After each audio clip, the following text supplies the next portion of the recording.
হ্যাঁ অবশ্যই তার সাথে আমার ভালো আন্ডারস্ট্যান্ডিং রিলেশন, সে আমাকে আমার সঙ্গে কথা হিসেবে দেখাতে পারো, বাট কিছু মেসেজ তো দেখানোর কোনো প্রয়োজন নাই। তো দেখেন তার সাথে আমার কবে থেকে কথা হয়, দিস ইজ দ্য December 15, 2020। জানা গিয়েছিল নায়িকা মিষ্টি জান্নাতি হবে শাকিব খানের তৃতীয় বউ, কিন্তু নায়িকা একটা ন্যাশনাল টিভি চ্যানেলে শাকিবের নামে এগুলো কি বলল।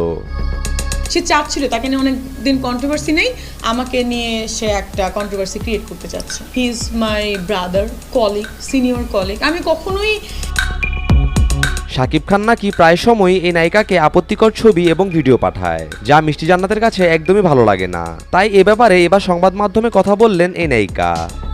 কেন ভাই, আমি কি রাস্তা থেকে আসছি? আমি বস্তির মেয়ে? আমি বস্তির মেয়ে? আমি ইলিটারেট পারসন? আমার ফ্যামিলি ব্যাকগ্রাউন্ড নাই? নায়িকা আরো বলেন, শাকিবের বউ অর্থাৎ অপু বিশ্বাস আমাকে তাদের বাসায় দাওয়াত দিয়ে নিয়ে গিয়েছে। সেদিন অপু নিজ হাতে আমার জন্য রান্না করেছিল। তার বাসায় কিন্তু আমি 2 দিন গিয়েছি, তার যে মিরপুরে বাসা ছিল, নিজেদের বাসা, তার বউ আমাকে খাওয়িয়েছে। তার বাসায় মনে করেন অনেক পার্টি টার্টি হয়েছে, ড্রিঙ্কস করেছে। তার বাসা আর অফিস আলাদা জায়গায়, গান বাজনা হচ্ছিল। তাহলে কি মিষ্টি জান্নাত ভাইরাল হওয়ার জন্য শাকিবের নামে এগুলো বলছে, নাকি শাকিবের কিছু বাজে কাজের জন্য এই নায়িকা সংবাদ মাধ্যমে আসতে বাধ্য হয়?